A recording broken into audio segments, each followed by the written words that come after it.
Mind hitting the object is what is called right mindfulness, samasati.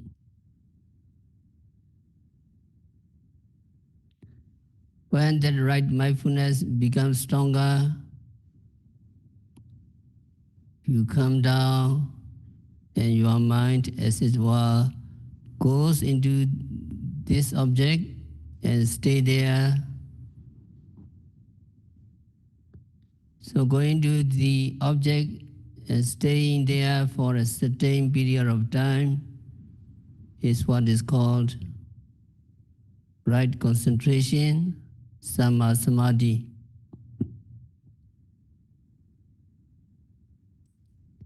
The concentration is one factor, and this keeps your mind and is concomitant on the object. It does not let them be scattered. It does not let them go to other objects. So that is the nature of concentration or samadhi.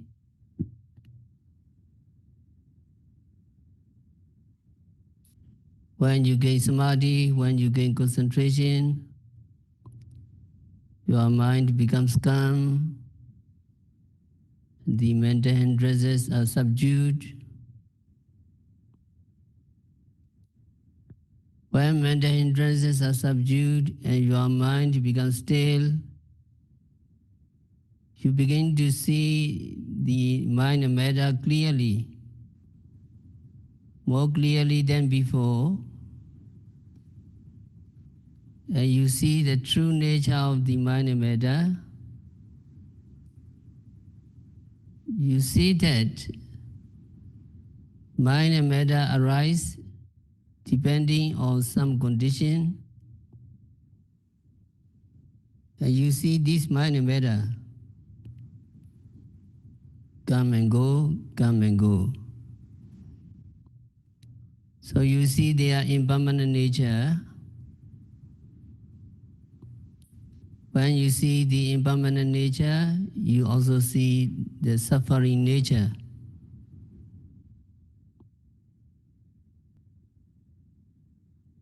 Suffering here means being constantly tormented by arising and disappearing. When you see the impermanent nature and suffering nature of mind and matter, you also see the anatta nature. That means you have no control over mind and matter. They arise and disappear as their own accord. And also you see that they are only the mind that is making note and the object that is taken as an object.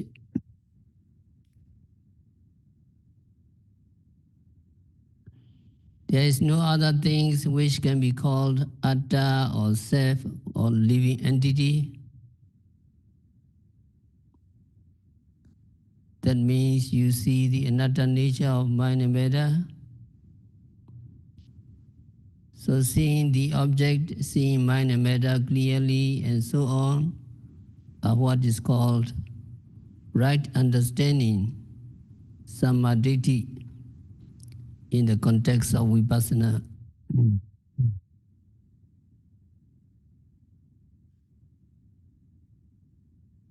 In order for the mind to be on the object, to be settled the object, to see the true nature of mind and matter, you need one mental state that takes your mind to the object and put it on the mind. The state that takes your mind and put it on the object is called right thought or sammasankappa, among the 8 factors.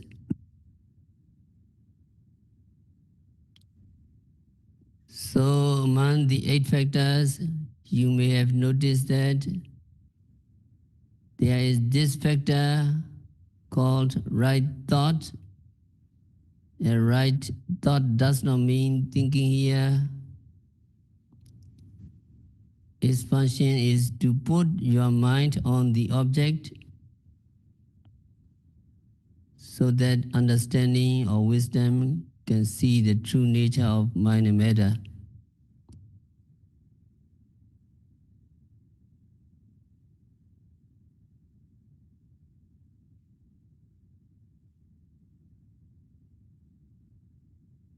So now you know that these factors are working together. At every moment of your mindfulness, you are practicing. There is right effort, samavayama. There is right mindfulness, samasati. And there is right concentration, samasamadhi.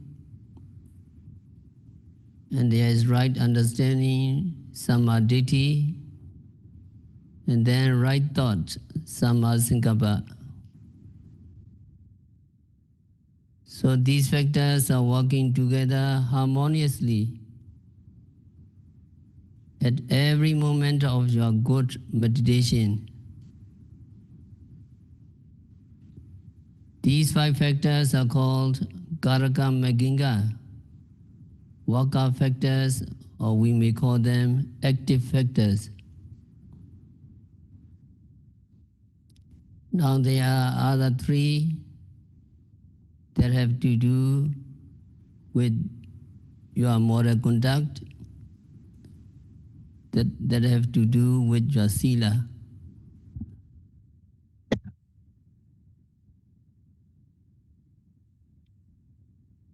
They are right speech, samavacha. You abstain from daily lies, slandering, abusive language, frivolous talk. You abstain from these, lying, etc. That is samavacha, right speech. And right action. You abstain from killing, stealing, sexual misconduct. That is samasankappa. And right livelihood. Strictly speaking, they are not present in the mind when you are practicing vipassana meditation.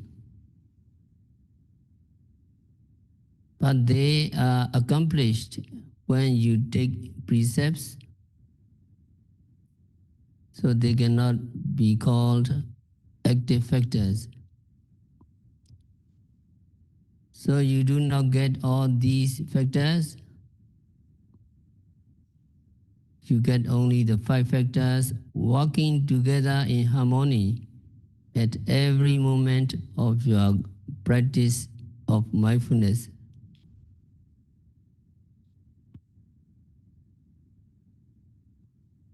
So when you practice vipassana meditation, you are developing the Eightfold Path, and it is also called the middle way, Majjhima Patipadā. It is called the middle way because it does not fall into either of the 2 extremes, Kama Sukha Lika Niyoga. One extreme is indulging in sensual pleasures, and Atta Kilamata Niyoga, that is inflicting pain on one's own self or one's own body. 2 extreme.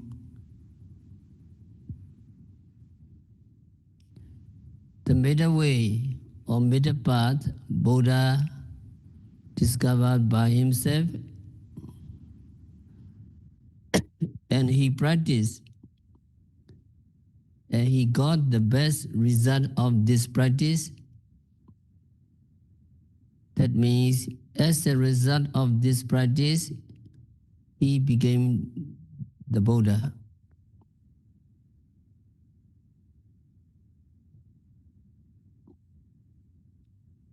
Now Buddha said that Megana Atingi God Sito. The Eightfold Path is the best among the paths. There are many paths, many roads. Among the paths, among the road, the Eightfold Path is the best.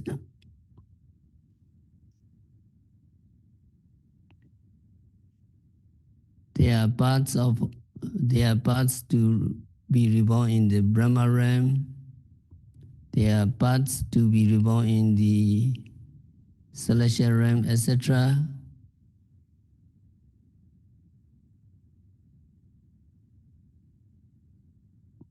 But among all these paths, the Eightfold Path, Atingika Mega, is the best because that leads you to the eradications of mental defilements. That path leads you to the extinction of suffering. And Buddha said, this is the only way. There is none other for the purity of vision. And we must make note of this statement. Here in Dhammavada, Buddha said emphatically that this Eightfold Path is the only way, and there is none other for the purity of vision.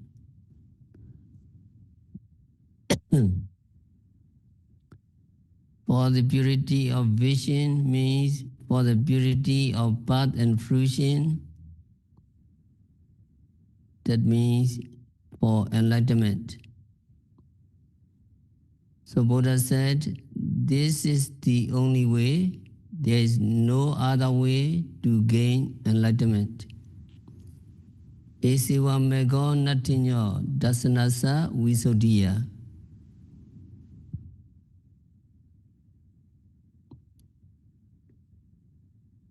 In the Patipadā Sutta, Buddha said, this is the one way, Ekayana.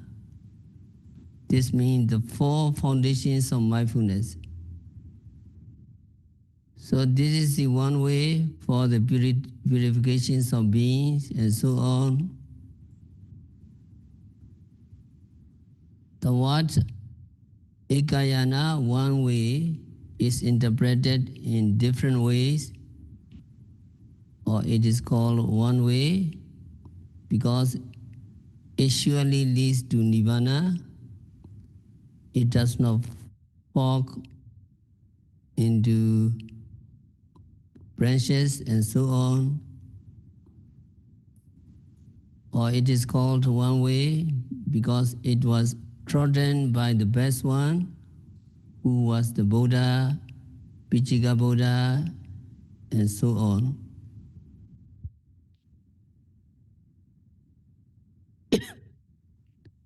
And also it is interpreted to mean this is the only way.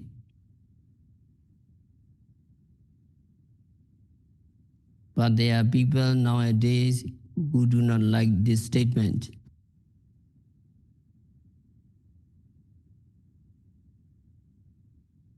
They said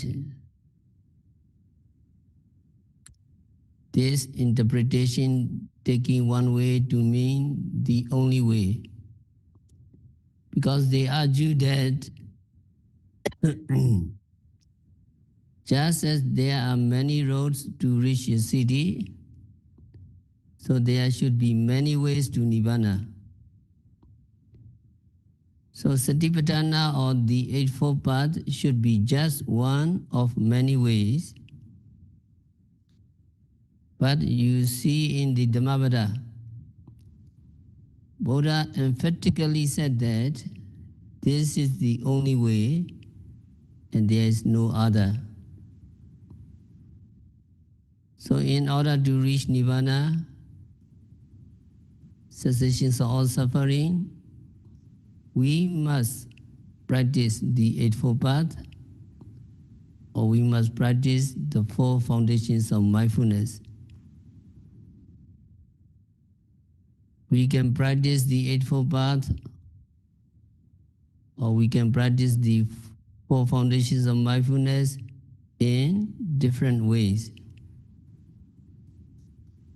Mindfulness of breathing, clear comprehension, and reflection on the material elements,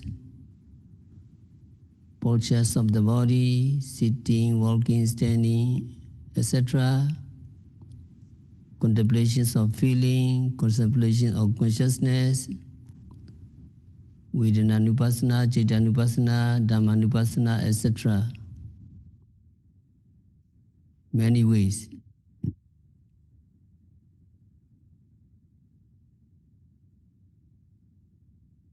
So in the discourse on foundations of mindfulness,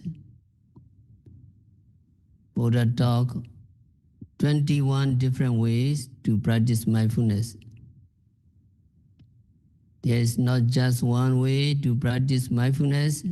There are 21 ways to practice mindfulness. Now you are practicing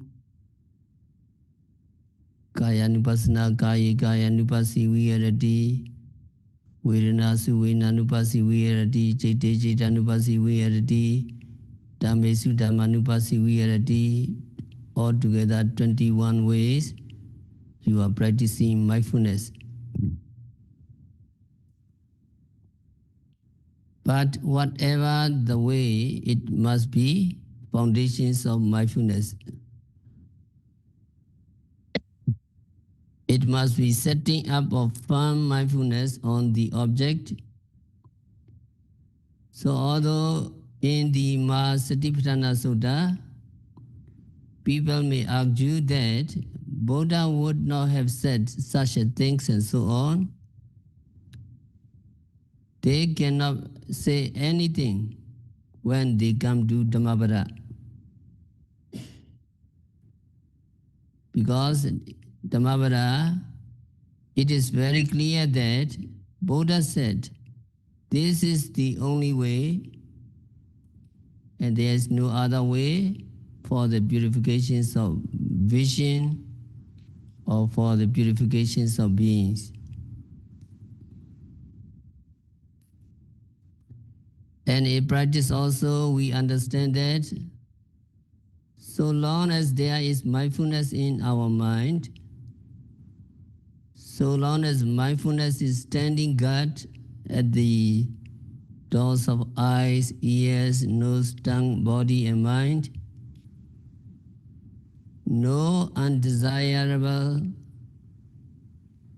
mental state or no unwholesome mental state can enter our mind. So we can keep our mind pure by the practice of mindfulness. But the moment we lose mindfulness, the moment mindfulness leaves the doors, then these mental defilements come in. So through our practice, we can easily accept that mindfulness is the only way for the purifications of mind or to keep mental defilements away from our minds.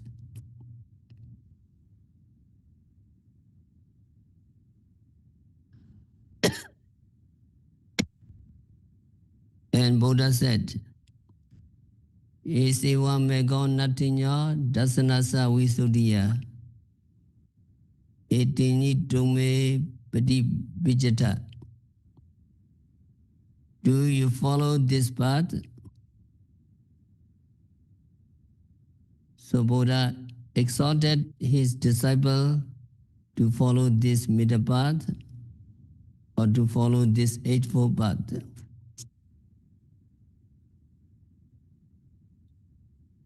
Because only by following the Eightfold path, only by practicing the Eightfold path, can beings attain the enlightenment, can beings get out of the samsara or the rounds of suffering. So Buddha said, Mara Setam Mohana. This practice is the bewilderment to Mara, the evil one. We can take Mara to mean kilesa, mental defilements, because when there is kilesa, we will reborn again and again. And when we reborn, there will be aging, sickness, and death. And we die again and again. So Mara means defilements. So by the practice of the Eightfold Path, you can bewilder mental defilements. That means you get rid of mental defilements. You can keep these mental defilements away from your mind. You can keep your mind secure so that mental defilements cannot enter your mind. It is by the practice of this path, by the practice of middle way, by the practice of Eightfold Path.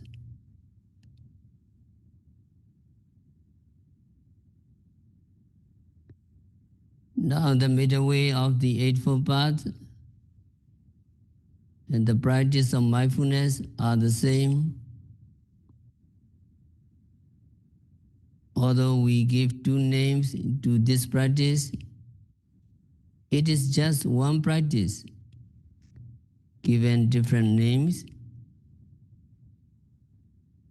So whether we say the foundations of mindfulness, or just mindfulness, or the Eightfold Path,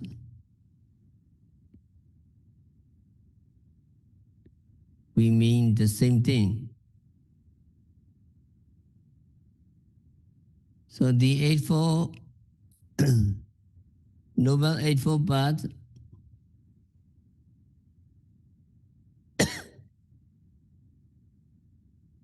Noble Eightfold Path, or the practice of the foundations of mindfulness, or just mindfulness, we mean the same thing. The Noble Eightfold Path, or the practice of foundations of mindfulness, can keep our mental defilements away from our minds. And if we are successful with the practice of the Eightfold Path, and on maturity of the Eightfold Path, there we come enlightenment. So at the moments of enlightenment, meditators will be able to eradicate the mental defilements together. That means the mental defilements will not arise in your minds again.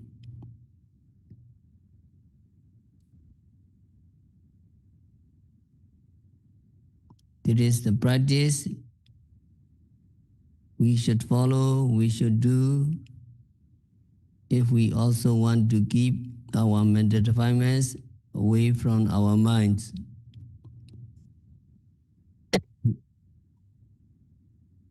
We want to keep mental defilements away from our minds because they produce suffering. Mental defilements, lobha, dosa, moha, attachment, anger, delusion, etc. are unwholesome karma. And as unwholesome karma, they give unwholesome results, they give painful results.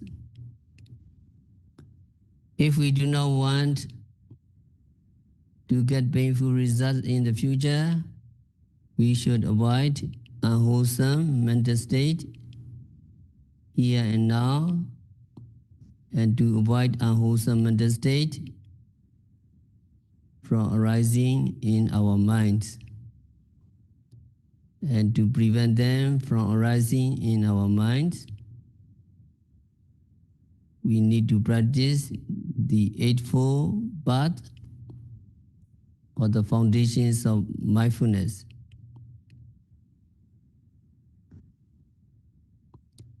And Buddha said, Etinyi tome Patipadā dukkha santang karisata. Entering upon that path, you will make an end of suffering. If you practice this path, you will make an end of suffering.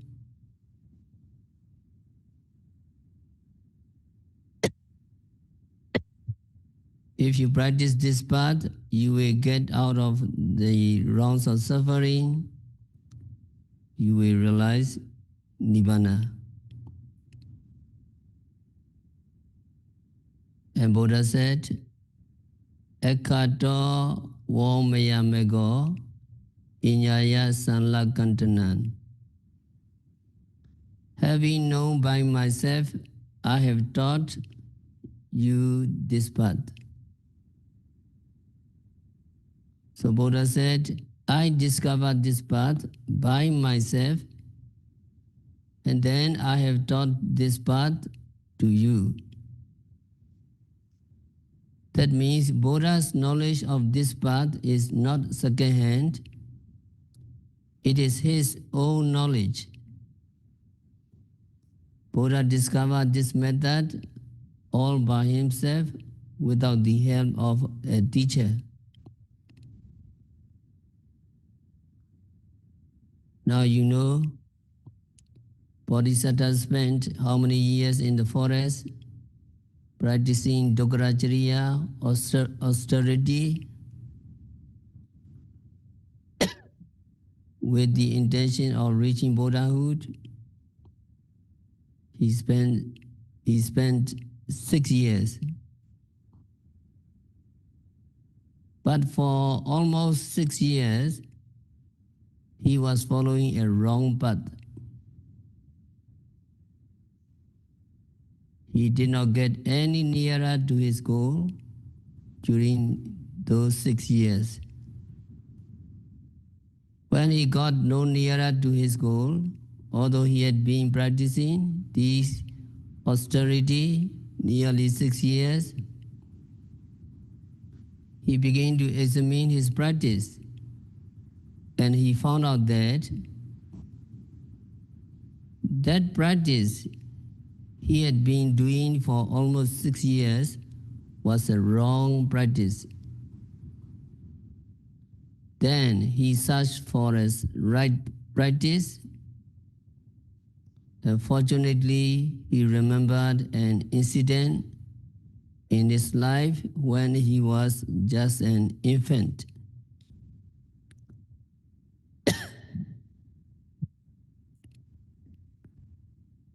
At that time,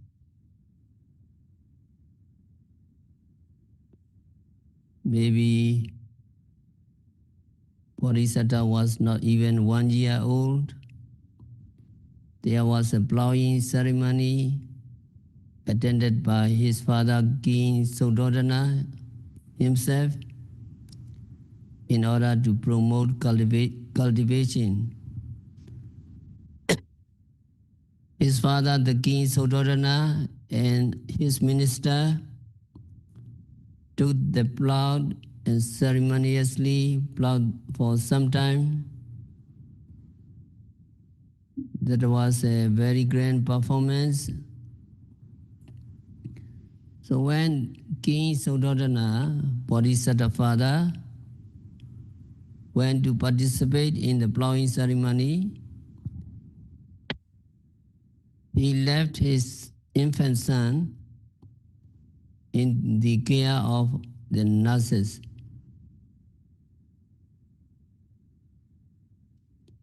So the prince was put under a tree and a curtain was put around the tree. The nurses wanted to see the performance of the king, and so they left the infant prince under the tree and went to see the performance. When nobody was around, what Bodhisattva did? When nobody was around, Bodhisattva, even though he was an infant, sat up or sat in cross-legged position and practiced breathing meditation. And he reached the first jhana. Later, the nurses remembered about him, so they went back and they saw the prince sitting in meditation. So they reported to the father, King Suddhodana. When the King Suddhodana came and saw his son sitting in a meditative posture, he bowed down to his own son. Now Bodhisattva remembered this incident and he decided that that was the correct way.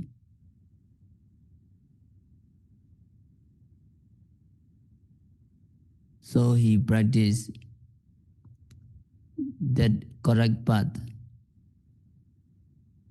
Eightfold path. Developing Eightfold path, observing Upadana Khanda,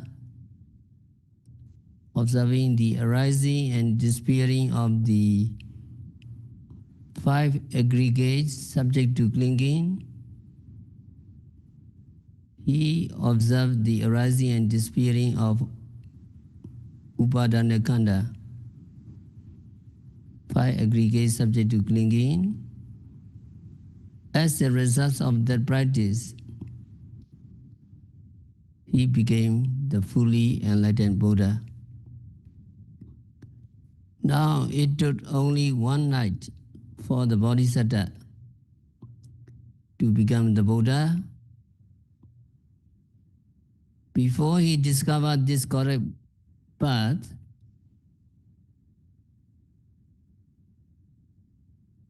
before he discovered the Eightfold Path, it took him nearly 6 years practicing austerity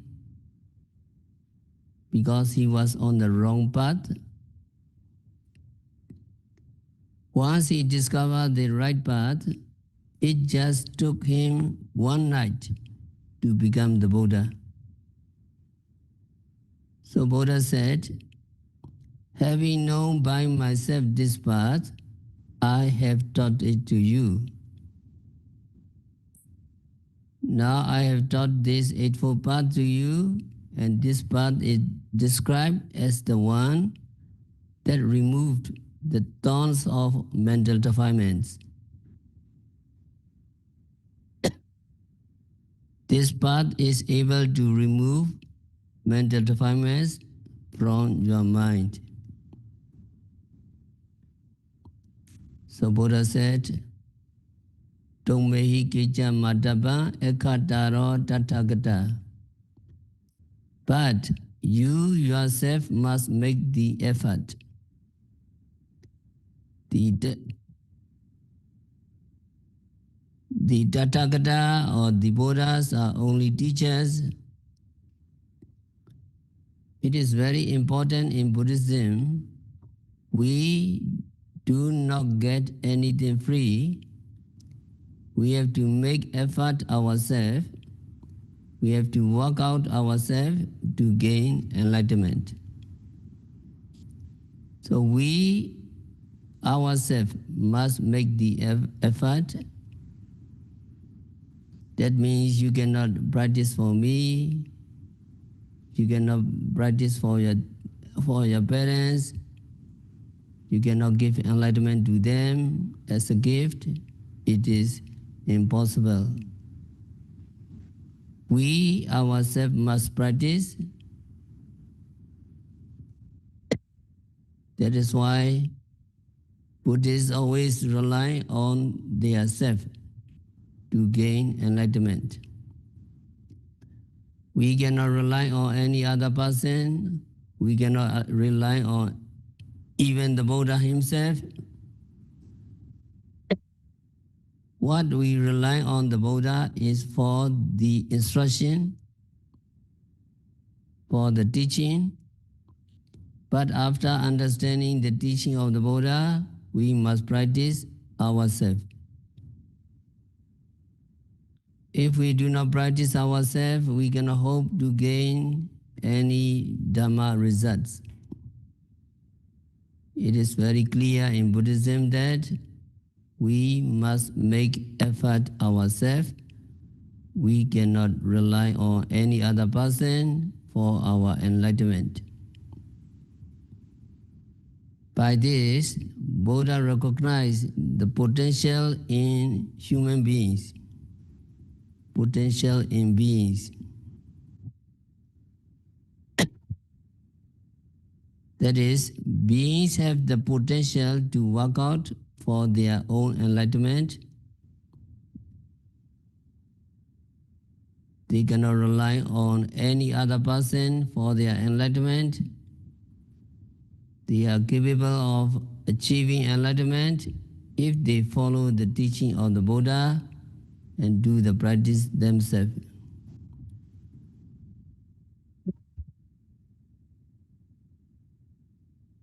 So Buddha said, you yourself must make the effort. The Tathagatas or Buddhas are only teachers.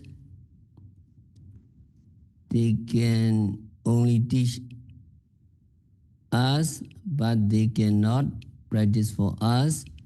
Just as a teacher at school cannot learn for the students, teacher can just teach them.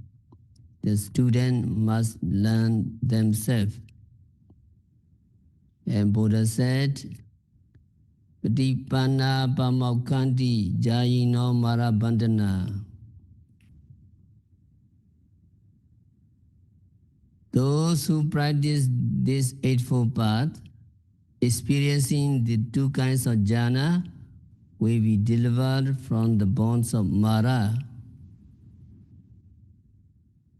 When you practice Patipadā or Eightfold Path, sometimes you may begin with samatha meditation, or you may just practice vipassana without practicing samatha meditation first. Whichever way you practice, you experience jhana. Now, vipassana is also called jhana. Path or mega is also called jhana. Phala or fruition is also called jhana. Vipassana jhana, mega jhana, phala jhana.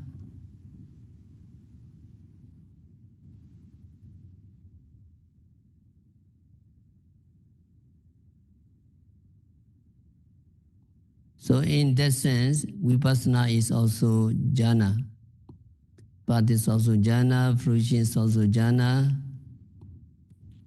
So Buddha said, when you follow this practice, you will experience these two kinds of jhana, and then you will be delivered from the bonds of Mara. That means you will get free from the bonds of mental defilements. You will be able to eradicate mental defilements. That is why in Theravada Buddhism, practice is important. We can never overestimate the value of practice because only the practice can lead us to gain insight knowledge into the true nature of mind and matter and ultimately to eradicate mental defilements. Without this practice, we cannot hope to get any enlightenment. So we must make effort ourselves. We must follow the instruction of the Buddha so that we achieve our goal of getting rid of suffering or getting out of samsara. So the Eightfold Path, what we are practicing is not yet Noble Eightfold Path. So we can call it just Eightfold Path, or we can call it Preliminary Eightfold Path.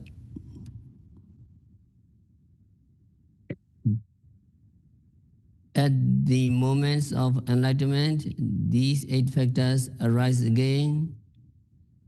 At the moment, they are called Noble Eightfold Path, Ariya Magginga. Because at the moments of your enlightenment, you are changed into a noble person, and all these 8 factors take Nibbana as the object. When you are practicing vipassana meditation, these 8 factors take mind and matter. These 8 factors take the 5 aggregates of clinging as object. They have not reached the stage of noble yet. But when you reach the stage of enlightenment, then these 8 factors take Nibbana as object. So what we are practicing now is the Eightfold Path, which is preliminary to the Noble Eightfold Path, that is Ariya Magginga.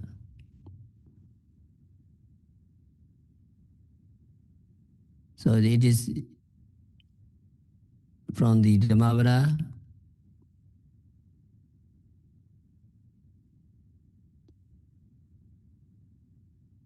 Megana Atingiko Sito Sichana Saturobara Virago Sito Dhammana Dibara Ninja Sakuma. The best of path is the Eightfold Path. The best of truth are the Four Noble Truths. And non-attachment, Nibbana, is the best of state. And the best of two-legged beings is the all-seeing Buddha.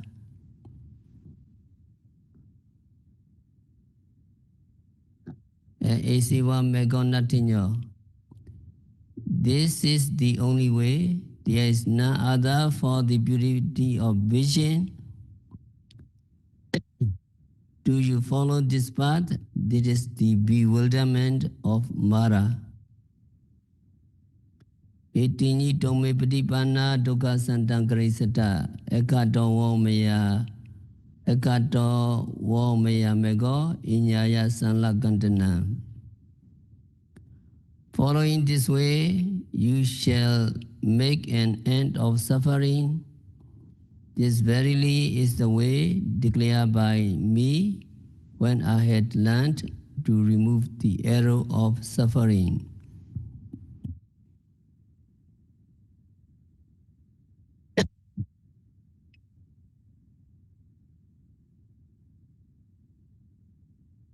Dome Kejamatapan Ekataro Tathagata Patipadā Pamokkhanti Jayino Mara Bandhana.